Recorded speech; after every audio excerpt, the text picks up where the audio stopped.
Capital Sonoro. Capital Político. Especiales Capital.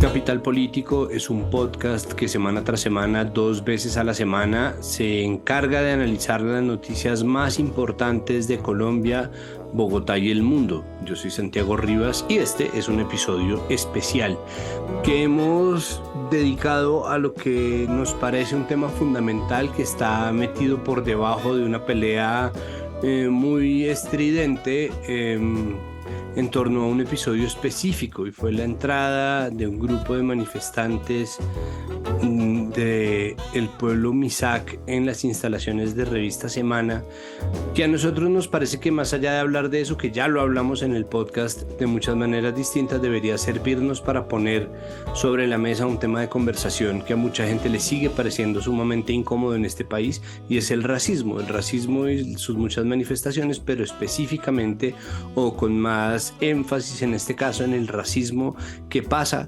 por los medios de comunicación. Y creemos desde nuestra perspectiva que es un tema del que nadie está exento y que vale la pena pues empezar a tratarlo precisamente para desentrañarlo, entenderlo y, si es posible esto, ayudar a su solución. Vamos a tener durante este episodio especial varias voces de representantes de los pueblos indígenas y las organizaciones indígenas de este país, así como a una representante de medios de comunicación que se dedican a cubrir las noticias y las luchas de los pueblos indígenas. Vamos a tener varios puntos que nos permitan a nosotros pues tratar de mostrar este problema en su gigantesca complejidad y en su tamaño real. Entonces vamos a empezar.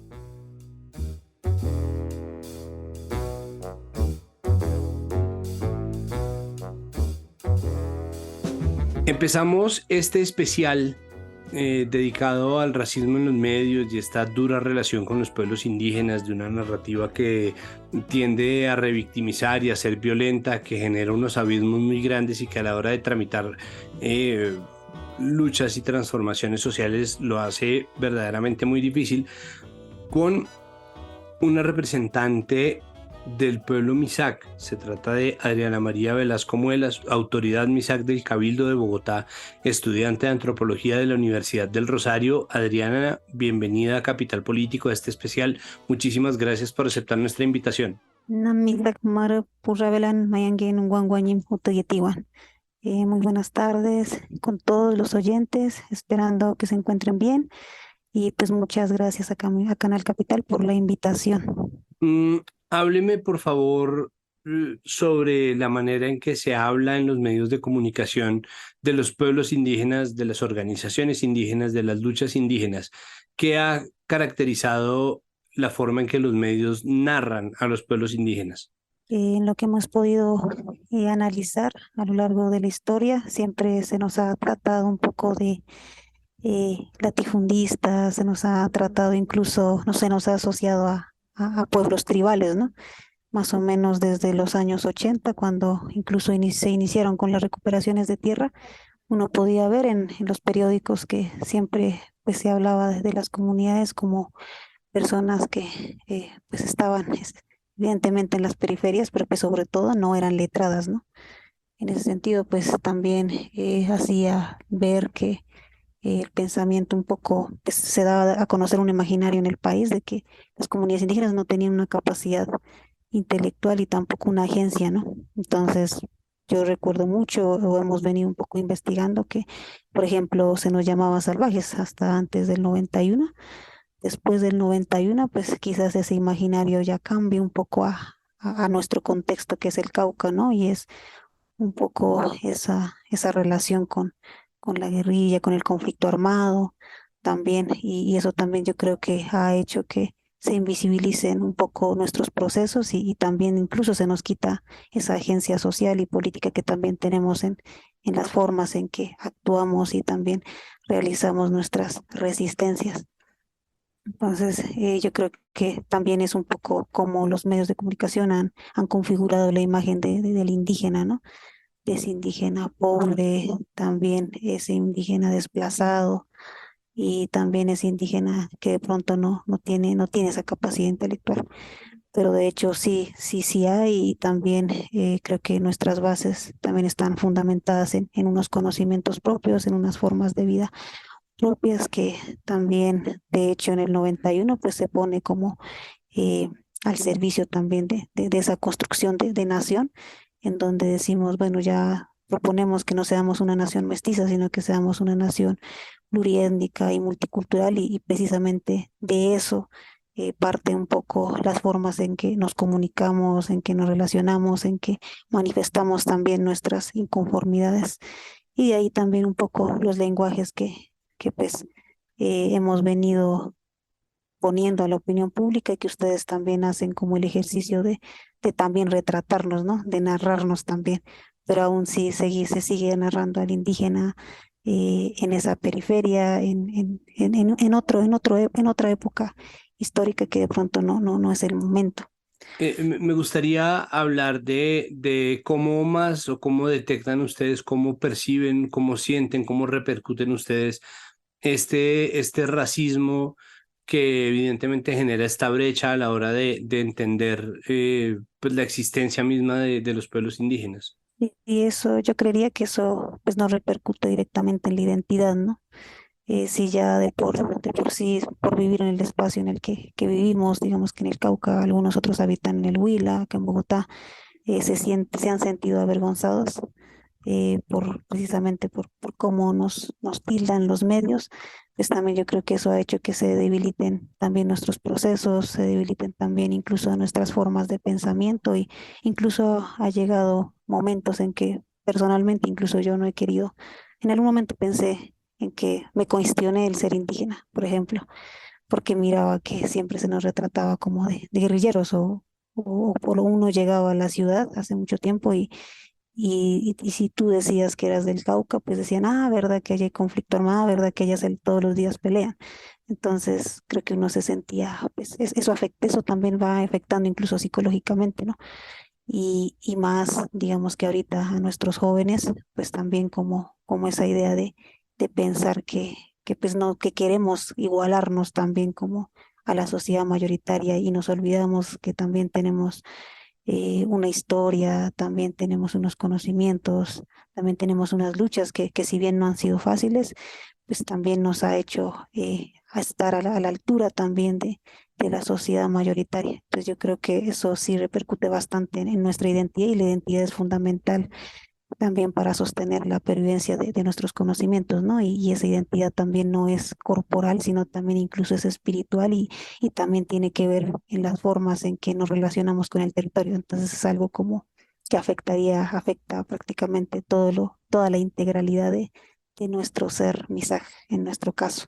Quisiera que me diera su perspectiva sobre lo muy normalizado que está este lenguaje racista en los medios, ¿no? Como que nuestra percepción en este podcast es que es algo de lo cual la mayoría de la gente no se da cuenta, como que si usted le pregunta a las personas, pues ese racismo se ve en forma de prejuicios y de estigmas, pero son cosas que no tienen una parte, o sea, en las cuales la gente no siente que tenga una participación activa, es decir, la mayoría de las personas y en general las narrativas que se hacen acerca de los pueblos indígenas suelen ser racistas sin que quienes las están esparciendo se estén dando cuenta de qué tan racistas están siendo.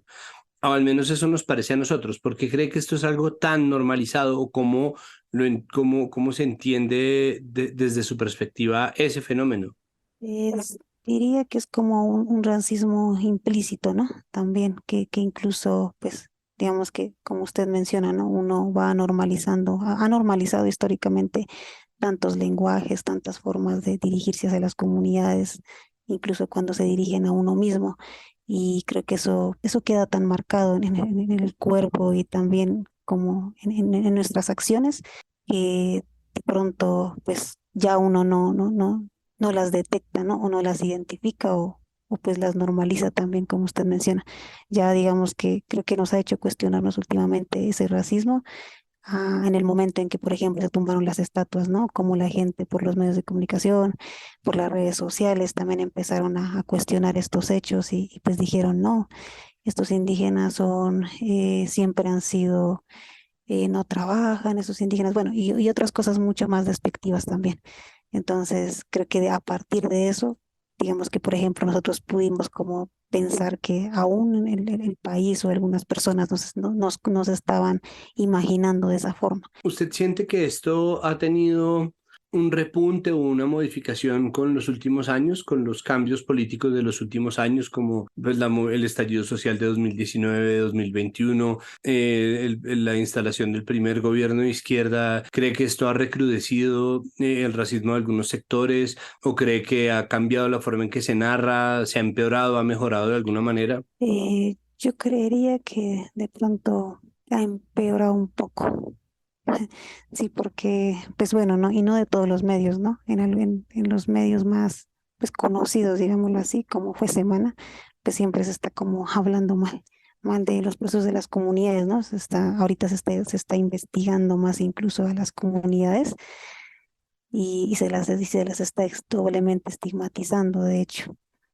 Y también es porque pues se cree que las comunidades pues no tenemos una agencia política y que estamos, bueno, sí estamos con el presidente, pero pues también tenemos unas formas autónomas de pensarnos cómo debería ser la política del país desde lo que nosotros también conocemos, ¿no? Entonces yo creo que por esa parte sí, incluso se ha aumentado un poquito la estigmatización, pero también creo que eso ha sido para que el país un poco empiece a reconocer que existen las comunidades.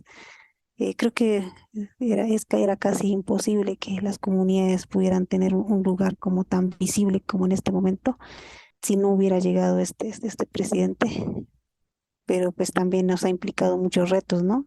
Y eso ha sido como empezar a entender también las lógicas del Estado, las lógicas en que se mueven los medios de comunicación y un poco también tratar de tejer o articular también esas formas de pensamientos y de accionar que también nosotros tenemos, ¿no?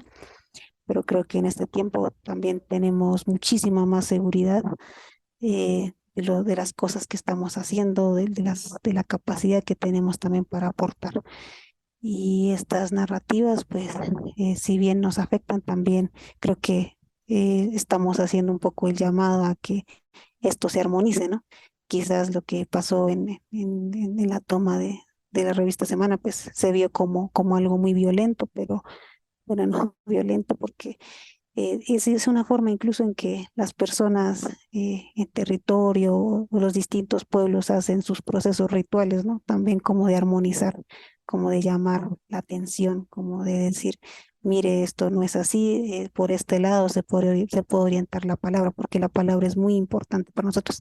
No es como la traducción de algo concreto, sino que cada palabra que incluso los medios de comunicación dicen, para nosotros es prácticamente un mundo entero y esa palabra también trastoca no solamente nuestra mente, nuestro cuerpo, sino también un poco toda nuestra lucha y todas esas entidades espirituales, de hecho, que también han estado en ese proceso, todas ellas también se ven afectadas.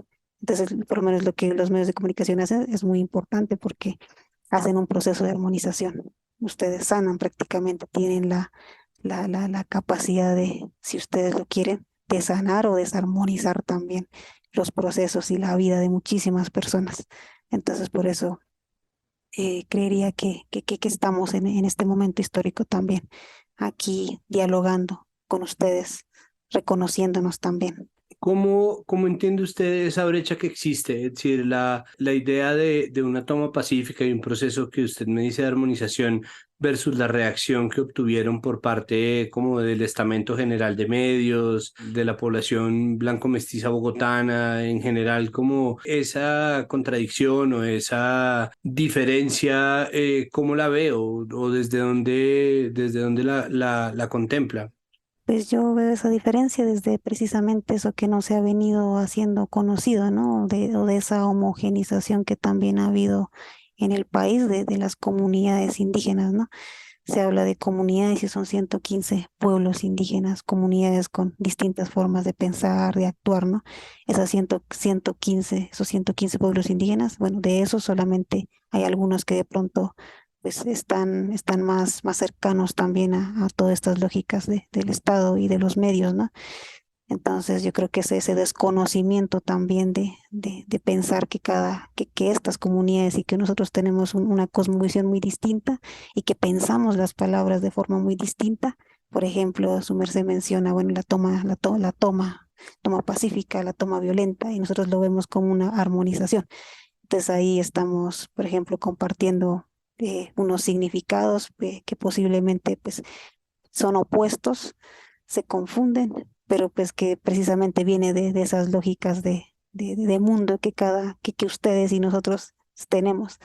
Entonces yo creo que es por eso que se reaccionó de esa forma y también un poco desconociendo la historia, ¿no?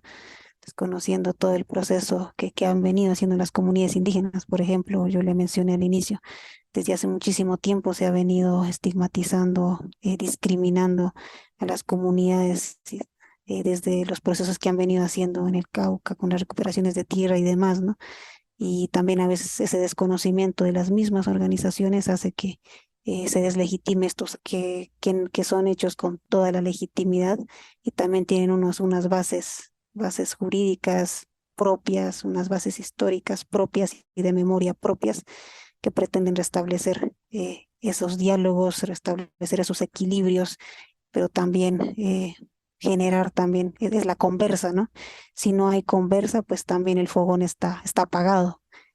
Y el fogón para nosotros no es que signifique que sea como acrecentar más esa distancia, ¿no? Sino que al contrario es como una forma de estar alrededor, de comunicarnos, de hablar lo que no nos parece, lo que sí nos parece y mirar a ver si puede haber un consenso y también mirar cómo se pueden reorientar las cosas para el bien de todas las personas, no solamente para unos cuantos. ¿Cuál quisiera usted que fuera el mensaje que atravesara de un lado al otro de esa brecha? Es decir, ¿cuál sería para usted los mensajes más importantes o el mensaje más importante que debiera quedar de lo que ustedes quisieran pedirle al establecimiento mediático, al poder, a las muchas capas que existen de incomprensión y de comunicación que termina siendo victimizante contra los pueblos indígenas? Yo pensaría que es como que recuperemos también la conversa, recuperemos el diálogo alrededor entre los territorios, lo hacemos en el fogón, ustedes alrededor de los espacios en los que pues ustedes se identifican, también que cuestionemos y también miremos cómo orientamos también al país, porque el país es de todos, ¿no? Ese gran fogón somos todos nosotros. En ese gran fogón están muchas personas afro, indígenas, mestizas, blancas, o bueno, como se identifiquen, ¿no? Todo eso es muy valioso en ese gran fogón. Pero si en ese gran fogón solamente si se mantiene apagado, no hay una forma tampoco de transformar lo que históricamente ha venido siendo como algo natural, como universal, como inamovible, ¿no? Estamos en tiempos dinámicos también y yo creo que tenemos que poco a poco ir armonizando ese gran fogón que teníamos apagado. ¿Cómo entra este episodio en esa conversa? Es decir, entre lo que quisiera manifestar con la entrada en semana versus la reacción que tiene la manifestación de una rabia que entendemos justificada, pero que es recibida también con miedo y también genera desde otro lado rabia. ¿Cómo entran esos ingredientes? Me lo digo porque oyéndolo hablar, siento que existe una perspectiva que incluso comprende la posibilidad de que estas cosas pasen y me gustaría que me explicara cómo lo ven ustedes o cuál es la perspectiva para entender estas cosas que pueden darse en el proceso. Pues en ese fogón, como bien lo mencioné, pues estamos creo que todos ahí como llamados desde también esa dignidad, ¿no? Desde esa responsabilidad también estamos ahí. Pero esa dignidad y esa responsabilidad, pues, es con nosotros mismos, pero también es con todas las personas y también es con este gran colectivo que somos, ¿no? Entonces, esa toma de semana, por ejemplo, tiene que ver con, ni siquiera con la rabia, sino es como esa forma de yo cómo le hago el llamado a que estas personas puedan moderar ese lenguaje, puedan moderar la palabra sagrada, puedan armonizarla, porque la han venido desarmonizando. La palabra no está para que se utilice de la forma en que se quiera, ¿no?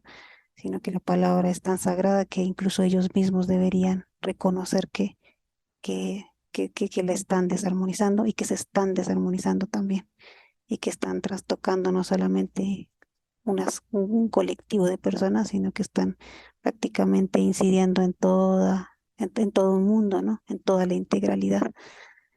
Suena un poco, suena un poco allá, pero digamos que eso es como lo que nosotros un poco pensamos cuando de hecho se tumbó la estatua, las estatuas, ¿no? Hicimos como un proceso de armonización y de hecho nuestros mayores dijeron, es que cuando se tumbaron esas estatuas y se retiraron de ese lugar, estos emergieron esas energías, emergieron esas personas, esas identidades, emergieron en ese lugar, en esas pirámides, por ejemplo. Emergió ese reconocimiento, se les liberó también de incluso esa discriminación histórica y esa violencia.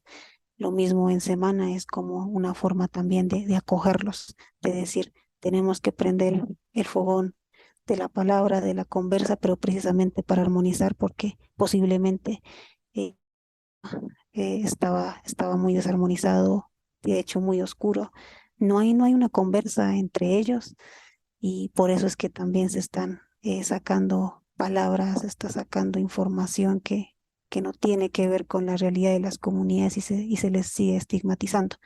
Si hubiera una conversa entre ellos, entre sus opiniones, entre sus identidades, y también hubiera mucho conocimiento acerca del otro, seguramente la información sería otra también, ¿no? O la forma de narrar a las personas serían otras. Entonces, más o menos lo podríamos ver de esa forma o lo podría yo ver de esa forma. ¿Qué hacer si no funciona? O ya funcionó. Es decir, ¿qué hacer si el resultado de esto es más palabras desarmonizadas, más racismo, más estigmatización por parte de los medios? ¿Cómo entender si llegara a pasar? Creo que estamos todavía muy temprano para saberlo, pero ¿qué tal que esto se vierta en un resultado completamente contrario? Yo creería y pienso que eso no debería trascender, que no debería trascender porque es un claro llamado, ¿no? Y yo creo que los, los medios de comunicación también que están alrededor de ello, también incluso también lo han cuestionado porque no tuvimos como el tiempo también de aclarar la importancia de esta toma, pero ya se hizo y pues se dijo precisamente vamos a recuperar pues la verdad para recuperarlo todo. Yo creo que eso implica también que cada uno empiece a reconsiderar o a repensar de la forma en que está actuando, ¿no? Las comunidades, pues creo que estamos en este momento caminando hacia las acciones, bueno, desde siempre, pero ahorita un poco más con esos espacios, pues se nos permite mostrarles eh, que esas acciones que estamos haciendo y las formas en las que podríamos y las que hemos aportado al país, pues son tan diversas que también ustedes están obligados a, a comprendernos, pero también nosotros también estamos en esa responsabilidad y en ese respeto también de compartir con ustedes, pues, esos procesos, ¿no? Si eso genera más estigmatización, pues yo creo que los pueblos vamos, como le decía, vamos caminando hacia generar reflexiones. Adriana, hay un asunto ahí que termina o que terminó utilizándose en contraposición a la manifestación por parte del pueblo Misak, y es la libertad de prensa, ¿no? Sí, y esto pues tiene muchas caras distintas, pero pues lo primero que sale a decir Semana pues es que está en peligro su libertad de prensa y entonces los medios dicen esto y la Fundación para la Libertad de Prensa. Y quisiera saber ustedes cómo ven esto, es decir, cómo a la luz de esa idea de la libertad de prensa entienden el episodio de semana y cómo responden ustedes como a ese señalamiento. Bueno, pues la libertad de prensa, pues como ustedes la entienden o como la entiende la academia, es bueno, si todo está escrito, tiene que hacerse necesariamente a través de medios institucionalizados, pero nosotros también tenemos una libertad de prensa. O bueno, no le diríamos libertad de prensa nosotros, los pueblos o los MISAC, pero sí tenemos unas formas de comunicación, unas formas de expresión. Entonces, ahí cuando se dice que estamos atacando la libertad de prensa, pues no necesariamente se están preguntando si nosotros también tenemos unas formas de expresarnos que no necesariamente pasan por la institucionalidad, ¿no? O por conformar gremios de los medios. Entonces, yo creo que en ese sentido todos estamos llamados a expresarnos de las formas en las que lo podemos hacer. Y nosotros también hicimos hicimos un acto con plenas facultades de comunicación y no solamente una comunicación verbal ni escrita, sino también que incluso trasciende todo lo que se concibe como territorio, la naturaleza. Eso también está implícito en esa libertad que nosotros llamamos.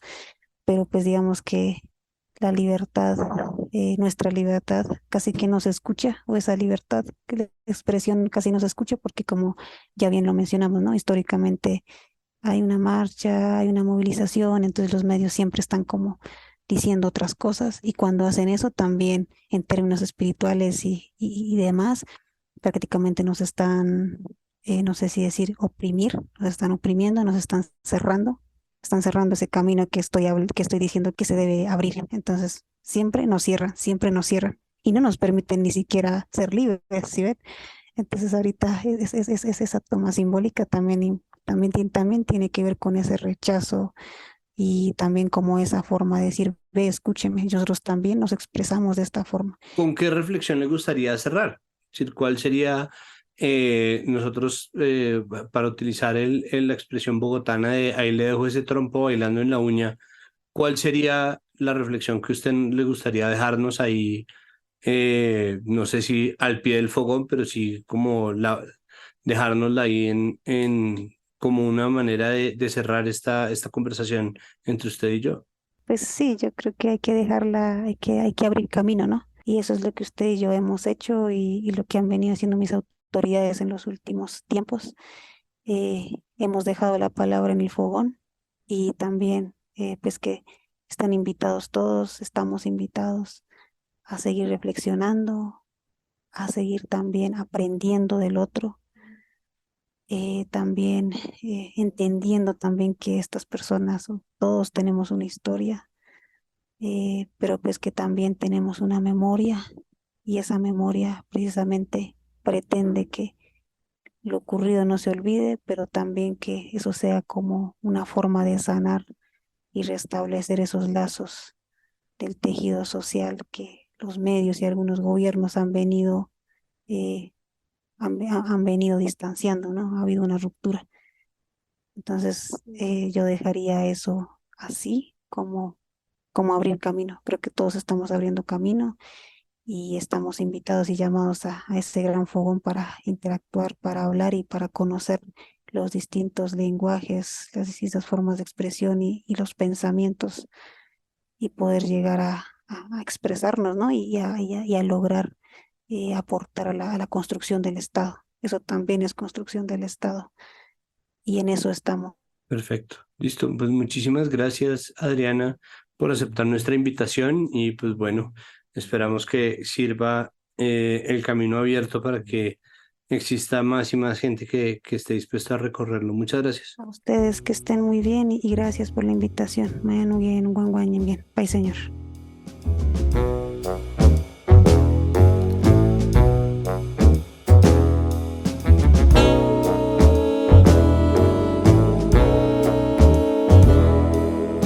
Nos encontramos ahora con Didier Chirimuscay, líder MISAC, miembro del Movimiento de Autoridades Indígenas del Suroccidente Colombiano, AISO. Didier, ¿cómo está? Bienvenido a este especial. Muchas gracias este espacio a todas las y los que escuchan en Colombia y fuera del país. Didier, quisiera arrancar preguntándole, para usted, ¿qué caracteriza desde su experiencia, dentro de lo que hemos visto, las narrativas en los medios de comunicación? Pues yo sé que no podemos generalizar, pero haciendo un panorama, ¿qué caracteriza la narrativa en los medios de comunicación a la hora de acercarse, informar y contar a los movimientos indígenas y sus luchas? Estimado Juan Pablo, sí, y bueno, para nosotros no es algo solo coyuntural. No solamente pues son estas formas de medios que nos han tergiversado. Yo creo que hay una palabra, lo que tú empiezas diciendo es el acercamiento. Falta muchísimo, yo creo que faltan años luz para que los medios de comunicación, las empresas mediáticas que pues puedan acercar a la vida de las comunidades. Y cuando decimos acercar a la vida de las comunidades, es acercar a nuestra forma de ver el mundo, nuestra forma de vivir y nuestras perspectivas, nuestras dinámicas, nuestras problemáticas y también a la vez nuestras propuestas. Entonces, en ese sentido, no solamente los medios, sino que la historia oficial que ha maltratado a la memoria de los pueblos, toda esta historia colonial, toda esta historia patriarcal, pues ha lesionado la vida, la integridad y la dignidad de los pueblos indígenas. En ese sentido, pues los medios de comunicación no ha sido la excepción. El tratamiento que da hacia los indígenas dan, por ejemplo, muchas funciones, ¿no? La función de lo arcaico, función del folclorismo, la función por ejemplo, de víctimas, pero a la manera de ellos. Entonces, en ese sentido es un llamado para que pues realmente acerquen a la vida de los pueblos, que el periodista, que la comunicación pueda acompañar a los procesos, que no solamente sea una nota periodística, el periodista llegó con su camarógrafo e irresponsablemente sacan las notas incoherentes con el proceso de los pueblos, sino realmente que esta característica que han tenido los medios de comunicación, informar desde las ciudades, informar ni siquiera con las fuentes secundarias, sino que realmente no hay una investigación, sino que ellos están informando desde la opinión. Y la opinión pues está obedecido a los dueños de los medios, a las empresas de este país. Entonces, desde esa versión, desde esa línea editorial de los empresarios que tienen hoy a Colombia, pues eso es lo que ha caracterizado a los medios de comunicación. Salvo a medios indígenas, procesos de comunicación, procesos alternativos de barrios, de veredas, que realmente hacen procesos de comunicación. Entonces, hacemos esa salvedad, pero llamamos la atención que ese no sea el característica de los medios, de los grandes medios en Colombia, que hasta ahora pues han mentido al país sobre la dinámica nuestra. ¿En qué punto se puede identificar narrativas racistas en la manera como se informa y cómo repercute esto en la integridad, incluso pues en la seguridad de las comunidades indígenas? Ya iniciando los 2000, entre el 2001 hacia los años 2005, hay un estudio en el marco de un proyecto con la Unión Europea, por ejemplo, en Minga con los pueblos indígenas y el derecho a la palabra, donde como procesos de comunicación nos movilizamos por 2 años. Entonces, por ejemplo, podemos verificar que hay como más de 5 tipos de función que dan hacia los pueblos indígenas. Una función desde los medios, por ejemplo, es de la omisión o la eufemización o la invisibilización que dan hacia los pueblos. Otra función, por ejemplo, es de la colectivización, o sea, cuando se hable, o sea, en Colombia se desconoce los 115 pueblos indígenas, entonces lo generaliza. Cuando una embera, puede ser algo peyorativo, pero poner un ejemplo, cuando una embera, por ejemplo, pues que lo desplazan de su territorio y llega a la ciudad, y tiene que creativarse, por ejemplo, recogiendo monedas en las calles con sus danzas. Entonces, por ejemplo, eso lo colectivizan, lo generalizan, ¿no? Y como, por ejemplo, en la función de victimización también, o sea, cómo los medios, por ejemplo, a través de mensajes simbólicos o los estereotipos, eh, o cómo nos criminalizan, por ejemplo, nuestras protestas, nuestras aspiraciones, pues no lo estamos haciendo con las armas, sino esta es la vía, como decíamos, constitucionalmente está protegido. Y otra función, por ejemplo, el de la segregación y exclusión hacia los pueblos, ¿no? Que pues entonces la versión de Bogotá, la versión de Cali, la versión, más que de investigación, lo que vale es la versión de la opinión de estos periodistas o desde la línea editorial de ellos. Por ejemplo, otra función es la función de defensa y revaloración, ¿no? La otra función es el de arcaización, donde pues todavía para mucha gente los indígenas no saben leer, los indígenas no saben contar, los indígenas están en los libros, entonces en los indígenas está la corrupción porque no saben manejar la plata. Entonces son muchos elementos, entonces en eso pues lo hemos identificado, toda esa función de cosificación. Bueno, entonces son muchos elementos que podemos encontrar a la hora de cómo es el tratamiento de los medios de comunicación hacia los pueblos indígenas. ¿Y esto cómo repercute en la integridad y en los mismos derechos humanos, ¿no? De las poblaciones indígenas? Claro, esto lesiona los derechos humanos, el derecho a la tierra, el derecho, por ejemplo, el internacional humanitario, cuando, por ejemplo, a ver, eso fue en el 2012, que dan un tratamiento como que en el norte del Cauca, por ejemplo, es como si la Guardia Indígena pues eh, sacara a los soldados, en estos presentar al soldado llorando, ah, pobrecito, el soldado salió llorando, la Guardia Indígena lo sacó, entonces cómo a través de los medios de comunicación al victimario lo vuelven víctimas, porque pues este es un conflicto armado, esto es de armas, esto es de la fuerza pública, estos son las bases militares, esto es en plan Colombia, esta es la seguridad democrática, esto es lo que volvieron el acuerdo de paz trizas, entonces cómo a los victimarios vuelven víctimas en Colombia, como lo que pasó con Semana, ¿no? Cómo esos victimarios desde el micrófono, desde la irresponsabilidad de la palabra, desde su campaña, los empresarios son víctimas, pero que en una acción pacífica ellos se vuelven victimarios porque alteran los videos, cuando nosotros... ellos hablan, por ejemplo, de vidrios rotos en plural. Entonces, esta narrativa se evidencia en plural, ¿no?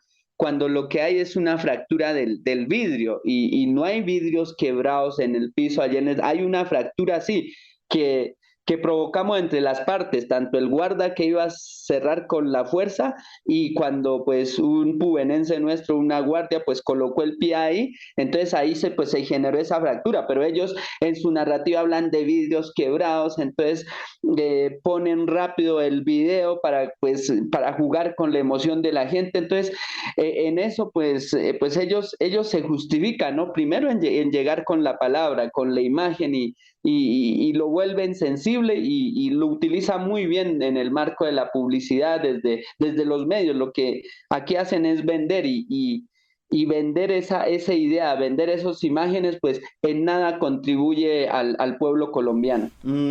Aquí se abre como una discusión o un debate interesante frente a la libertad de prensa y el derecho a la protesta, que ya decíamos está parado en la Constitución. Porque se ejerce pues el derecho a la protesta contra unas narrativas que afectan a las poblaciones indígenas, pero por otro lado pues se habla que esto también puede convertirse en una forma de coartar la libertad de prensa.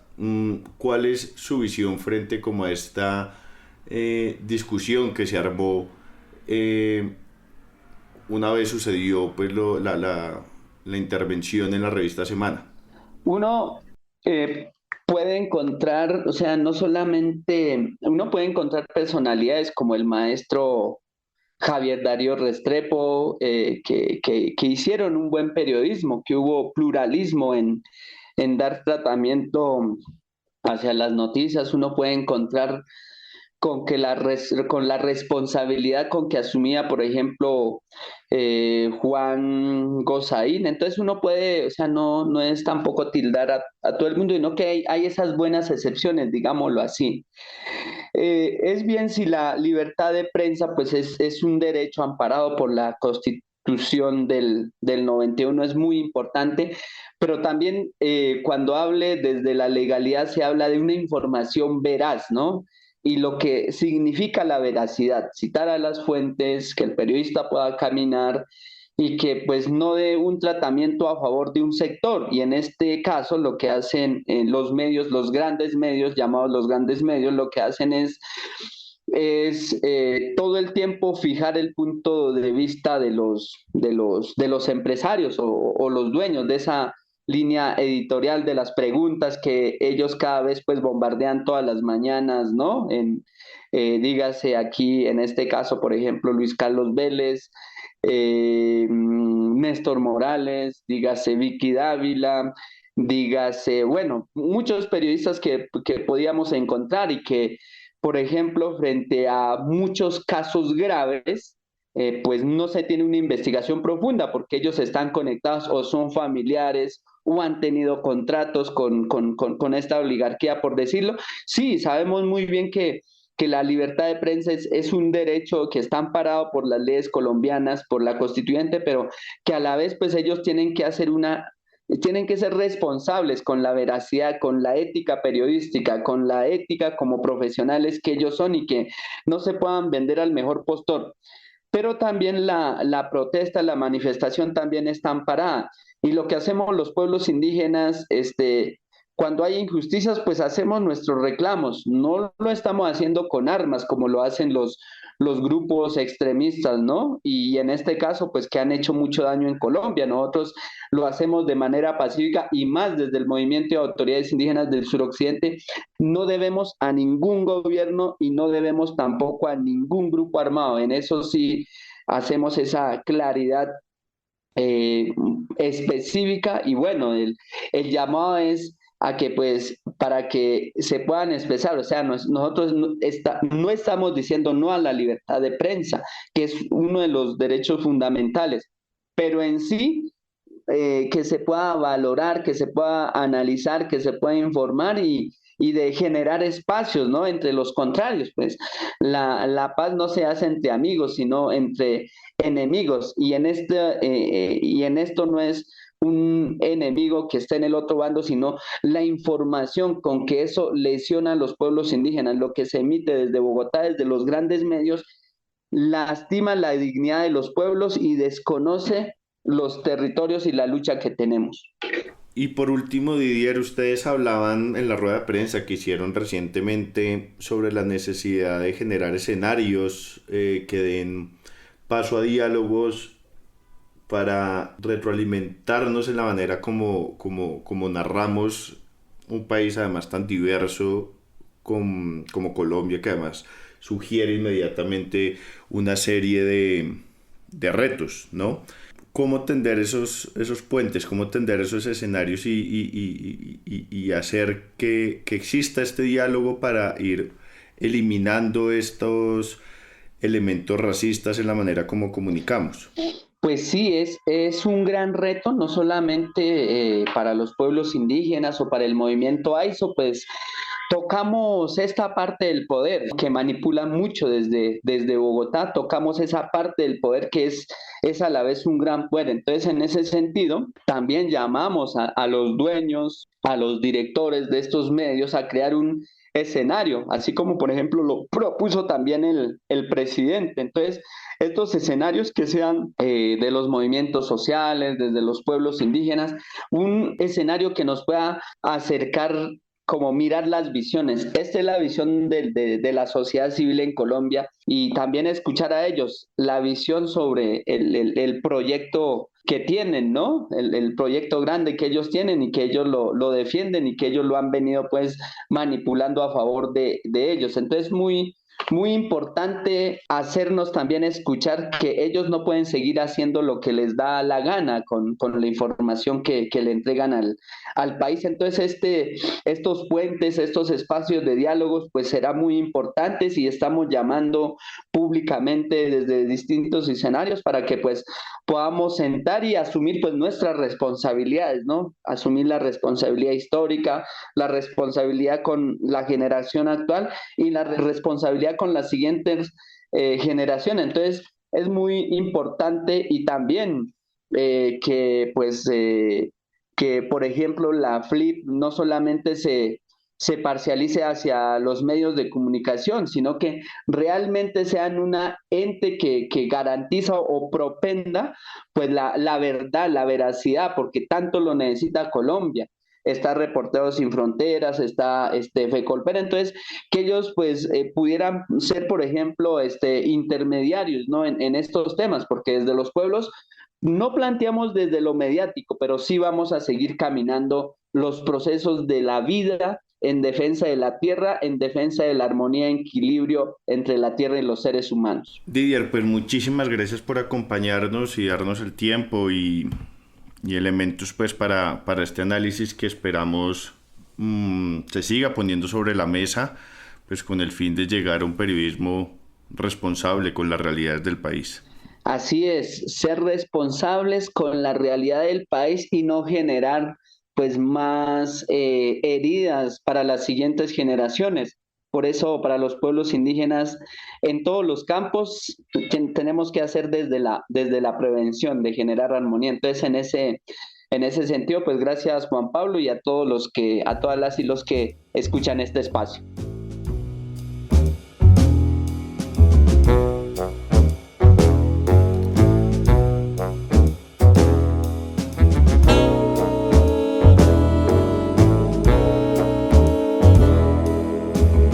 Continuar con este especial en el que estamos reflexionando sobre el racismo en los medios.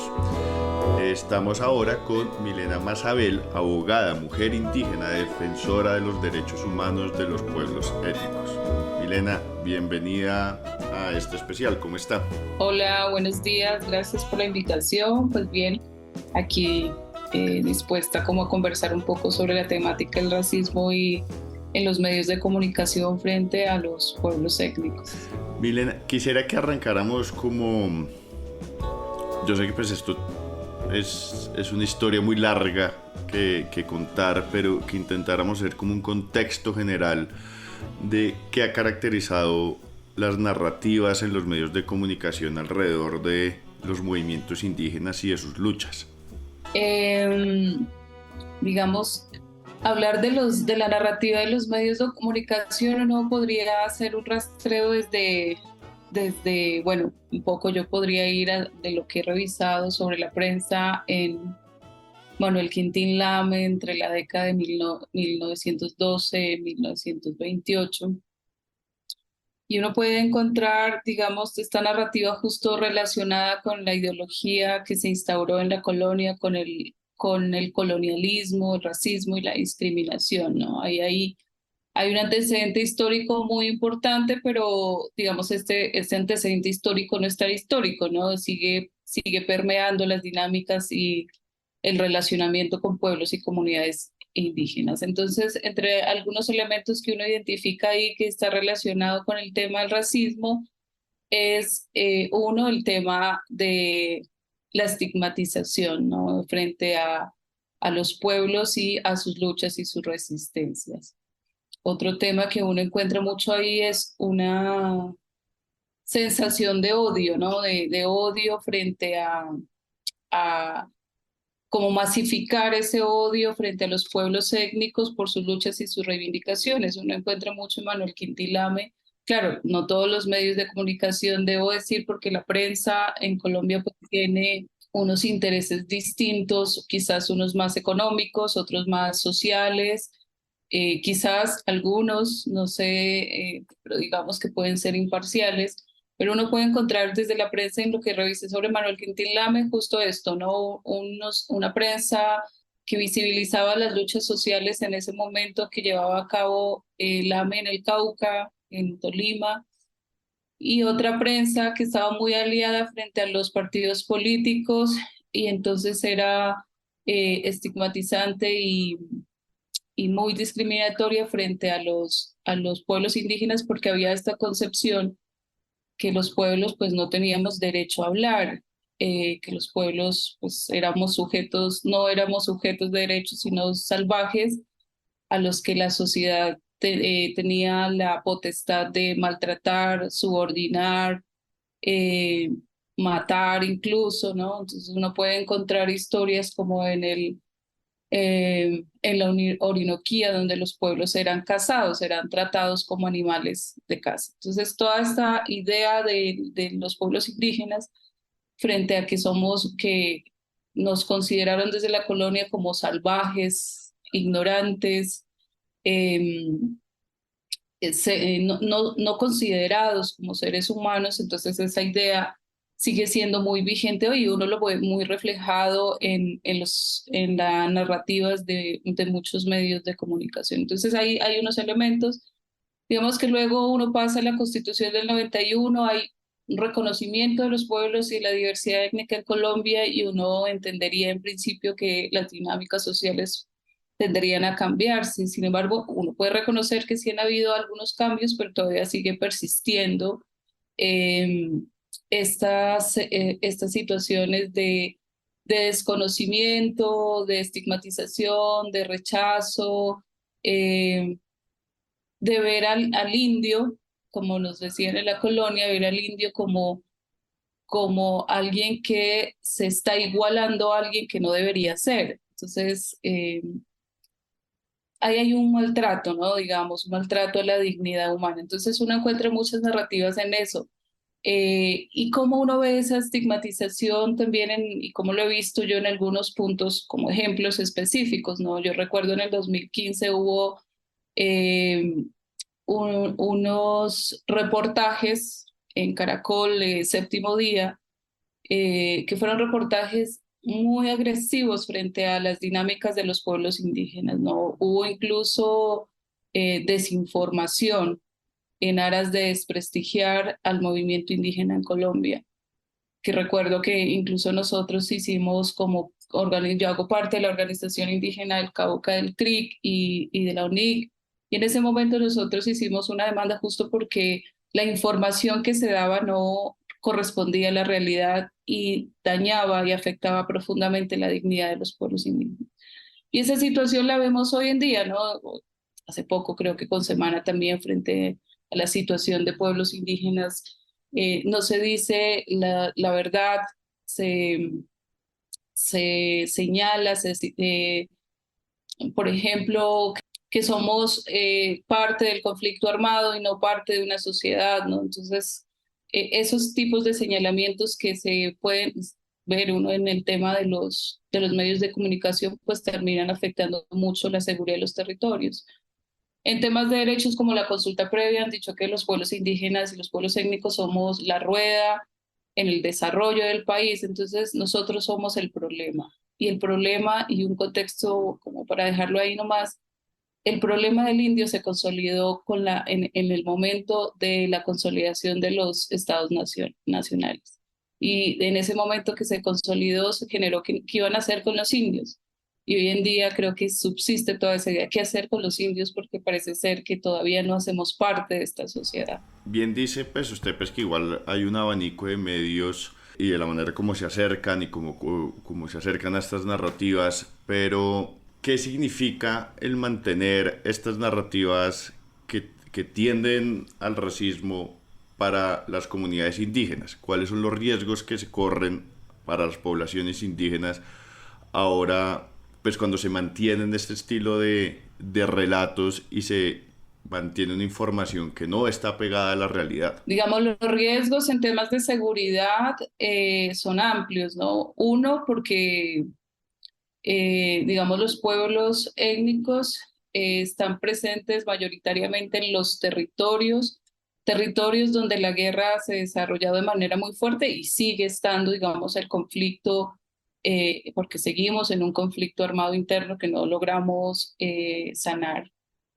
Y esa situación de poner información que los pueblos étnicos están, por ejemplo, recibiendo un montón de presupuesto que sí se recibe, pero que tampoco corresponde a lo que dicen los medios de comunicación, es poner a los pueblos indígenas en una situación de inseguridad frente a los actores armados. Y eso ya lo hemos vivido, ¿no?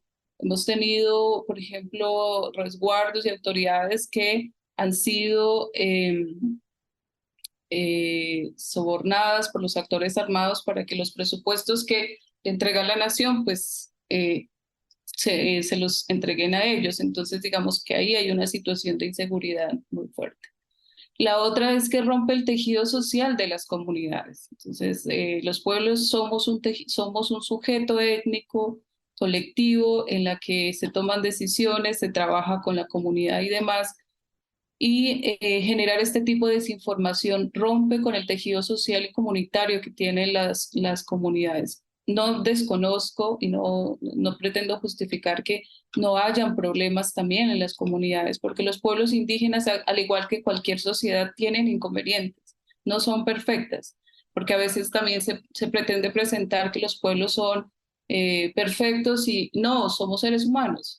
Los pueblos indígenas, como toda sociedad, somos seres humanos y tenemos errores que subsanar, pero tampoco en el sentido, pues, como lo presentan los medios de comunicación que termina afectando y denigrando la dignidad humana de un sujeto colectivo. Entonces, ahí hay un tema de impacto al tejido social. Y lo otro que incluso la Corte Constitucional también lo abordó en el auto 04 del 2009, es que todas estas situaciones han llevado a que muchos pueblos hoy en día se encuentren en situaciones de exterminio físico y cultural, ¿no? Entonces, ese es un riesgo amplio que este tipo de narrativas no contribuyen a fortalecer a los pueblos y a respetarlos, sino que contribuyen justo a impactar de manera negativa en la pervivencia y en la protección de la diversidad cultural de este país. Claramente el derecho a la protesta está parado por la Constitución. ¿Qué pasa cuando se ejerce ese derecho a la protesta frente a los medios de comunicación? Que es un debate que surgió en estos días tras la protesta a la revista Semana. Esta protesta a un medio de comunicación se convierte de manera inmediata en un atentado contra la libertad de prensa, que es un poco en lo que terminó pues, la discusión de lo sucedido en pasados días. Sí, digamos que el tema de la protesta y la libertad de prensa, o sea, yo creo que uno debería de partir, primero la libertad de prensa es para informar y no desinformar, ¿no? Creo que ese es como un principio, ¿no? Es un poco la lógica. Eh, Y si un medio de comunicación impacta, desinforma, impacta la dignidad humana, pues efectivamente la libertad de prensa tiene unos límites, no es per se absoluta como ningún derecho lo es. Entonces, si un pueblo se ve afectado en su dignidad frente a la desinformación que se está dando, tiene el derecho a poder movilizarse para hacer sentir que lo que está pasando los está poniendo en riesgo. Entonces, no creo que haya una conflictividad cuando la desinformación está impactando a un proceso organizativo. Digamos que eso habría que revisarlo. Y justo trayendo a colación un poco el tema de lo que pasó con Séptimo Día en el 2015, ¿no? Había desinformación y el medio de comunicación tuvo que rectificarse frente a información que no tenía fuentes fuertes, no era cierto, y pues frente a eso, si no se informa bien, pues se afecta la dignidad de un pueblo, el buen nombre de un pueblo, en este caso de los pueblos étnicos. Entonces, creería que, digamos, estos dos derechos, claro, pueden haber límites, pero también creo que tienen sus particularidades en las que hay que revisar frente a lo que está pasando ahí. Y la expresión que se hizo el movimiento indígena, en este caso, la organización de AISO, es precisamente ya hacer un llamado a los medios de comunicación a poder producir, a decir la verdad, no a decir información porque le convenga a ciertos tipos de partidos políticos o que frente a la posición que ha tenido el movimiento indígena por un por un gobierno del cambio quieran venir a afectar el buen nombre que hemos venido construyendo y ha sido parte de la lucha y la resistencia histórica. Precisamente después, esta semana hubo una rueda de prensa con parte del movimiento indígena que estuvo en la entrada pues, a las instalaciones de Semana, y hablaban de la necesidad de generar un diálogo que realmente retroalimente y ponga esta problemática sobre la pervivencia de las narrativas racistas en los medios de comunicación. ¿Cómo cree usted que se puede generar ese diálogo? Pueden ser abordadas desde un tema más pedagógico, ¿no? Yo creo que la sociedad colombiana todavía estamos cargados de prejuicios sociales, que a veces somos conscientes o inconscientes.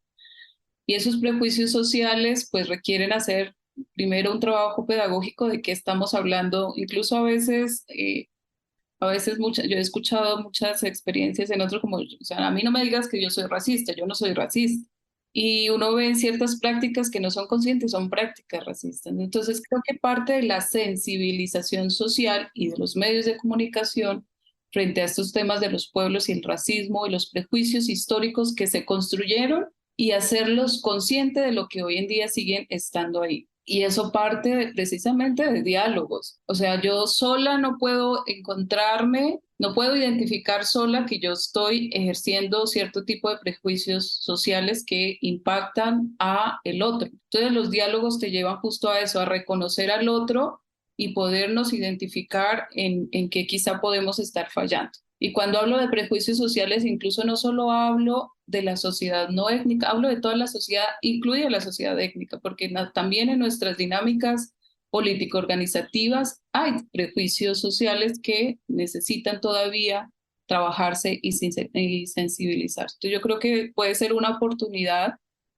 Esos espacios de diálogo, de reconocimiento del otro, ayudan mucho y han ayudado mucho. Por ejemplo, el movimiento indígena ha tenido mucha experiencia en temas de diálogos con el gobierno nacional, con funcionarios públicos, y muchos después del diálogo y la trayectoria, han dicho, efectivamente reconozco que sí tenía una percepción racista de ustedes.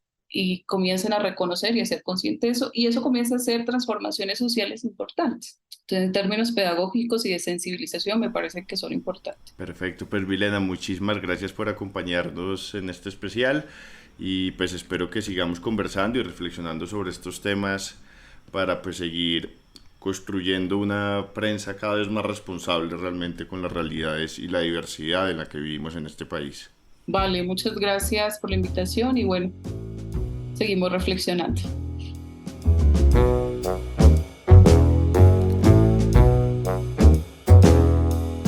Tras haber hablado con distintos y distintas representantes de los pueblos indígenas que nos hablan precisamente sobre la falsa representación, la representación errónea, el racismo estigmatizante que cunde lastimosamente por los medios de comunicación, pues entonces tratamos de mirar la labor o la observación que se hace desde ya el gremio periodístico y las instituciones pues que se dedican a tratar estos temas. La primera de nuestras invitadas de medios es Edilma Prada, ella es directora de Agenda Propia, un medio que se ha dedicado desde hace años a cubrir precisamente las noticias de los pueblos indígenas y que ha encontrado unos aprendizajes que distancian a este medio de los modos habituales, convencionales de lo noticioso, de la urgencia, de la chiva, pero también que ha afinado la mirada sobre pues la diversidad inmensa de los pueblos indígenas en Colombia. Edilma, bienvenida a Capital Político, este especial.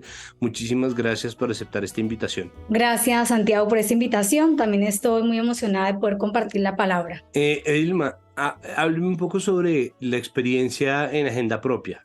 Nosotros ya habíamos tenido la oportunidad de entrevistarnos, pero no para ninguno de los productos de Capital Sonoro, entonces me gustaría que me hiciera un breve resumen de la historia que la llevó a crear este medio llamado Agenda Propia. Sí, Agenda Propia justo el 25 de septiembre cumplió 12 años de fundación La creación se dio en el departamento del Cauca, le llamamos como nuestro ombligo, nacimos en medio de una de las últimas, digamos, épocas más violentas en el marco del conflicto armado colombiano. Recordemos que justo para esa fecha se iban a empezar a dar los diálogos de paz, que luego cerró un poco como con las negociaciones que bien conocemos. Entonces, Agenda nació también como una necesidad de que hubiese un medio que le diera más participación a las distintas voces, en este caso en el departamento del Cauca, que es intercultural, están los pueblos indígenas, las comunidades campesinas, comunidades afrodescendientes. Entonces allí pues fue como muy importante escuchar un poco lo que estaba pasando y sintiendo en este caso el departamento del Cauca, y con el paso de los años nuestra dinámica empezó a transformarse, pasamos de ser un medio que cubría el día a día y la realidad del Cauca, y hoy es un medio que hace y co-crea historias de realidades de los pueblos indígenas en América Latina, con la participación de pueblos indígenas, de narradores y narradoras indígenas y no indígenas de toda la Vía Yala. ¿Cómo era el entorno en los medios? ¿Cómo se representaba entonces cuando empezó Agenda Propia a los pueblos indígenas en los medios colombianos? ¿Y eso ha cambiado en absoluto? ¿Cómo se observa en estos momentos? Cuando nació Agenda Propia, hicimos un ejercicio de compartir la palabra con periodistas, particularmente con comunicadores indígenas del pueblo Nasa. En esta oportunidad yo estaba también colaborando como profesora o como maestra o dinamizadora de la Universidad Indígena del Cauca, y logramos justamente conversar de cómo era la representación de los medios, de los pueblos indígenas en los medios, y allí encontramos que la información, el retrato de los medios era desde una sola voz, y era desde la voz de las víctimas, o señalamientos, como pobrecitos ellos, por ejemplo, se revictimiza mucho cuando se informa de los pueblos indígenas, desde la pornomiseria, por ejemplo. La segunda es que son culpables de movilizaciones, desde la criminalización, era como la segunda forma que encontramos, específicamente cuando los pueblos indígenas salían a las marchas en la vía panamericana.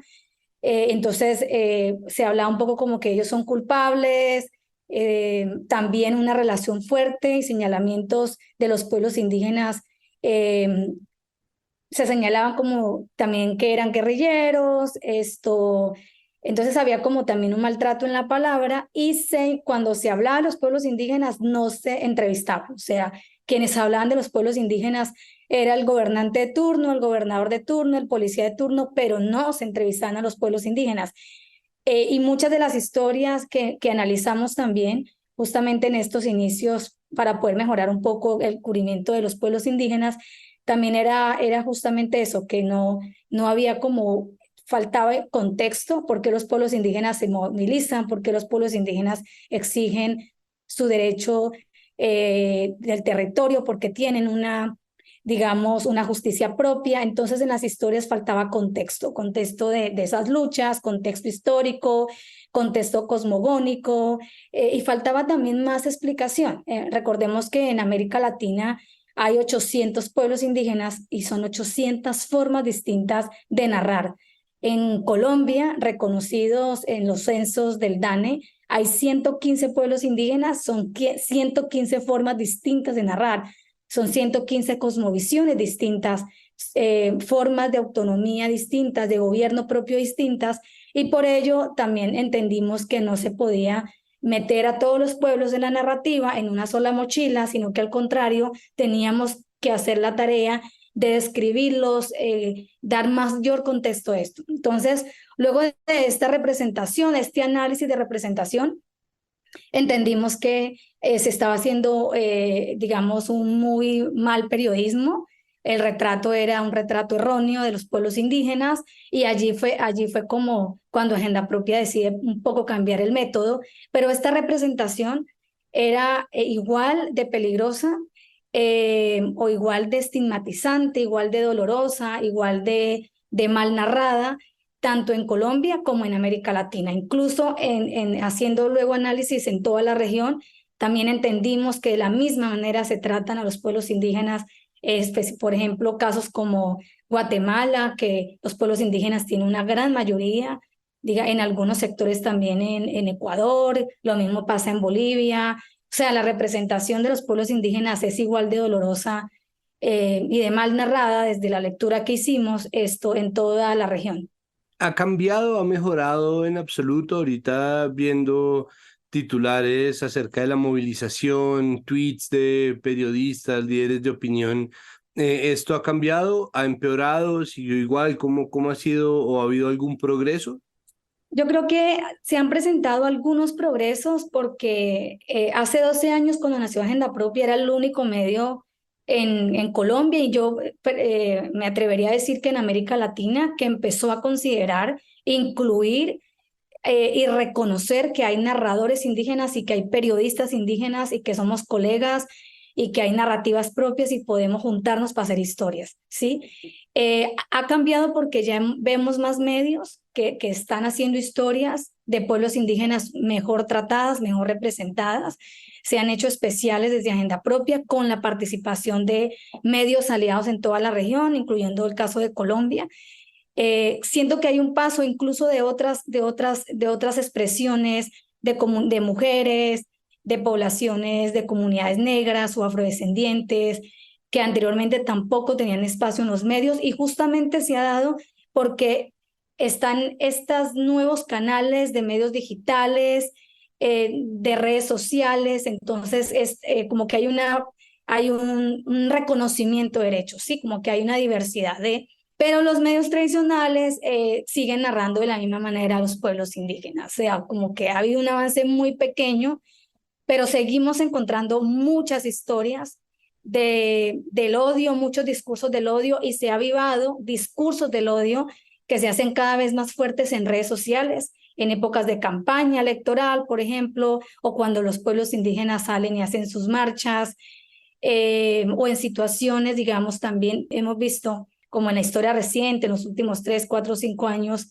de medios, ¿no? Que también siguen habiendo muchas historias de empobrecimiento, como que las narrativas a veces no cambian, ¿no? Pero yo sí pienso que ha habido un avance muy pequeño por esta apertura de diversidad de medios que ahora tenemos en América Latina, pero sigue habiendo un discurso muy predominante de odio hacia los pueblos indígenas en la región. El solo discurso o la sola estigmatización ya es una consecuencia concreta de esto, pero hace poco apareció en El País de España una nota en donde cuentan que cada 4 días asesinan a un indígena en Colombia. ¿Qué otras consecuencias concretas pueden entenderse del racismo? No como si fuera una culpa exclusivamente de los medios, porque pues, somos un país tan estructuralmente racista, pero al mismo tiempo sí, para mirar cómo ese discurso permea las vidas de precisamente 115 pueblos indígenas distintos que conviven en este territorio que durante mucho tiempo quiso ser único, ¿no? Uninacional. Pues mira, yo pienso, por ejemplo, que cuando no, la mayoría, o sea, empezar por un término de minorías es mal llamado minorías, eso hay que quitarlo del lenguaje de los medios y del lenguaje de la cotidianidad del ciudadano de a pie. Cuando hablamos de minorías, ya empieza a haber un tema de discriminación.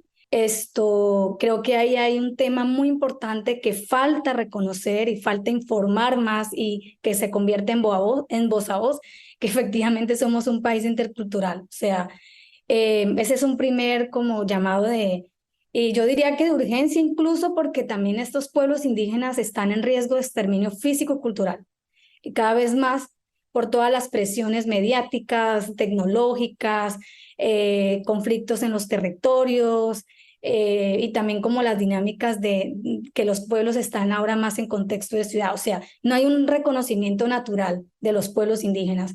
Incluso hemos ido a muchos lugares donde la gente nos pregunta, ¿y es que hay pueblos indígenas acá?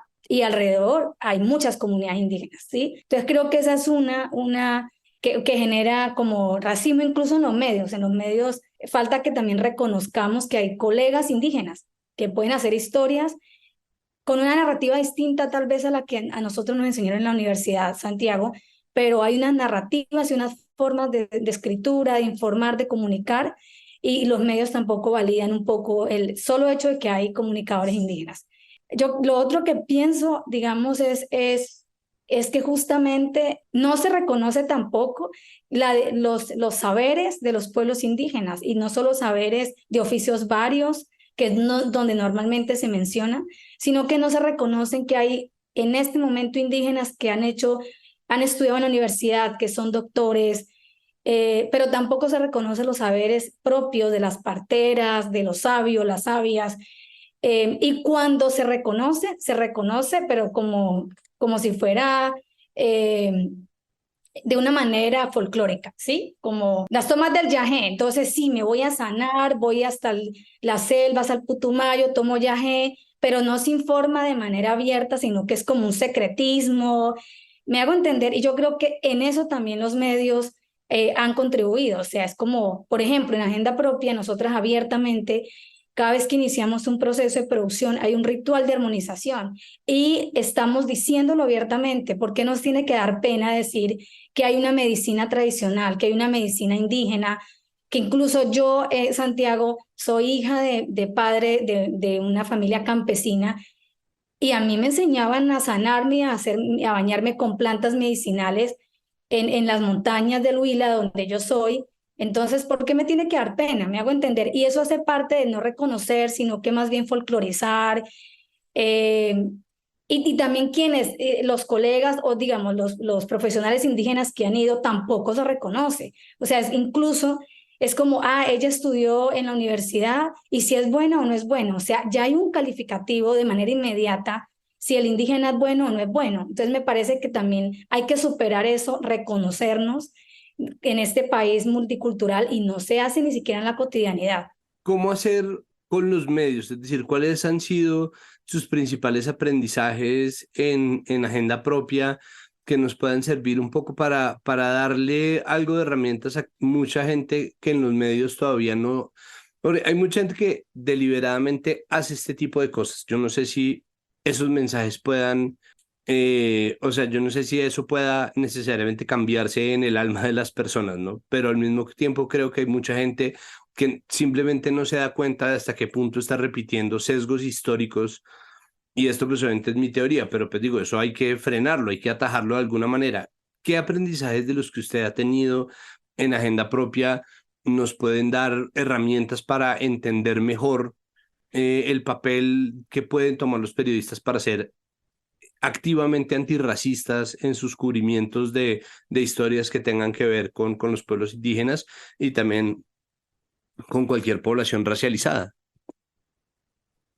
Sí, por ejemplo, yo creo que hay que decolonizar un poco el periodismo, como le hemos dicho abiertamente en distintos espacios que lidera Agenda Propia, que acompañamos también con narradores indígenas y no indígenas en toda América Latina. Y decolonizar el periodismo implica, por ejemplo, reconocer que los pueblos indígenas son autoridad en sus territorios y deberían ser la fuente oficial. A nosotros nos cuesta eso, Santiago. Entonces, nuestra fuente oficial es el alcalde, el gobernador, la autoridad del Estado, del gobierno, pero si vamos a hacer una historia de pueblos indígenas, al menos desde la línea editorial de Agenda Propia, es justamente reconocer que son autoridad en el territorio. Entonces, la voz oficial de las historias, la voz oficial debería ser el gobernador indígena, el capitán indígena, la autoridad tradicional incluso. Esa es una primera recomendación que yo haría. La segunda recomendación es que estudiemos y reconozcamos cómo es la estructura de los pueblos indígenas. Hay unas autoridades indígenas que hay que reconocer como fuentes periodísticas, ¿sí? Si tú como periodista no quieres reconocerla, no sé, como autoridad, pero sí como autoridad tradicional de la comunidad y del pueblo. Y adicional hay unas asociaciones y hay una estructura organizativa que son luchas de los pueblos indígenas. Por dar un ejemplo, en la UNIC es una estructura de organización y hay unas autoridades tradicionales. Hay autoridades, digamos, políticas o líderes de las organizaciones, pero también hay autoridades tradicionales. Una autoridad tradicional es un sabio y una sabia, un médico tradicional, digamos, un chamán o un médico. O sea, hay unas autoridades tradicionales y eso tenemos que reconocerlo, digamos, dentro de las estructuras de los pueblos indígenas. Y esos son como una fuente fundamental para cubrimiento.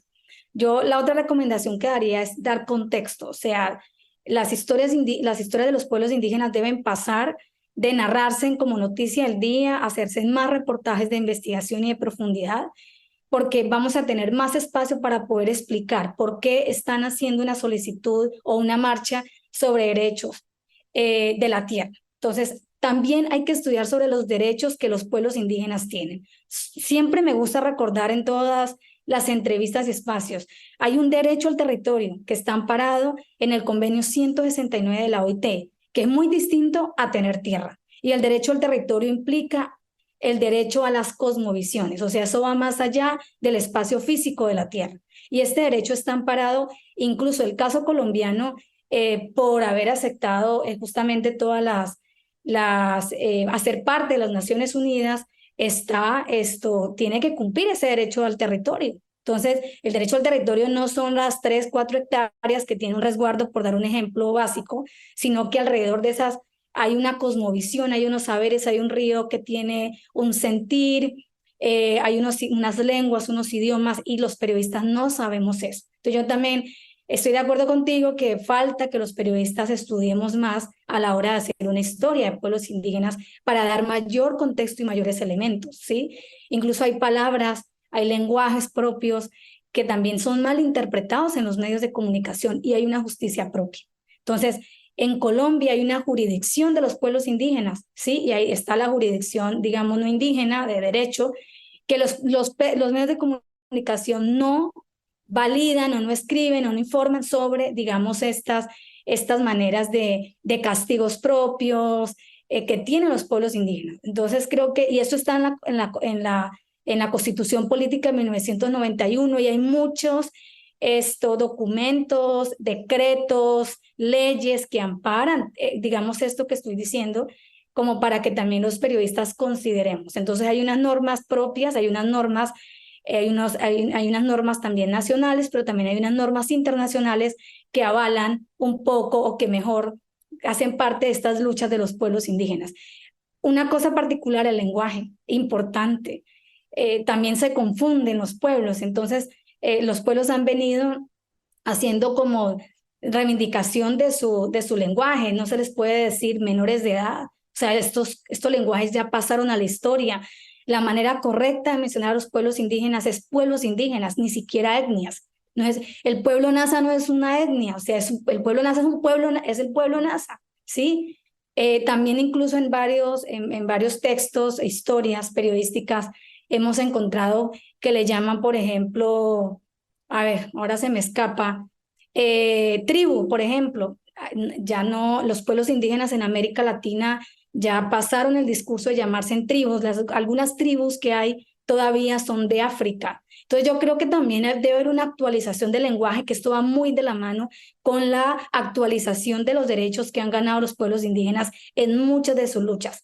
Y esto es muy reciente, Santiago, o sea, estamos hablando que apenas en la década de los 80 dejaron de llamarse menores de edad los pueblos indígenas, justamente con la entrada de la Constitución Política de 1991, ¿sí? Entonces yo creo que también tenemos que hacer el esfuerzo de empezar a revisar el lenguaje, cambiarlo, y como que esas pequeñas acciones, digamos, desde el periodismo, desde nuestras narrativas, podemos un poco como mejorar la forma de retratar o de narrar a los pueblos indígenas.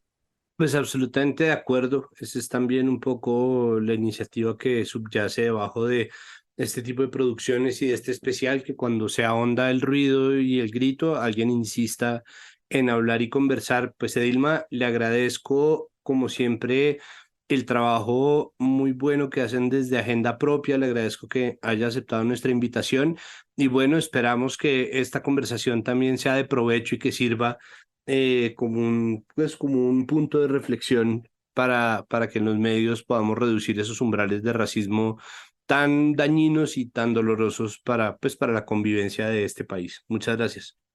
Gracias, Santiago. Un abrazo.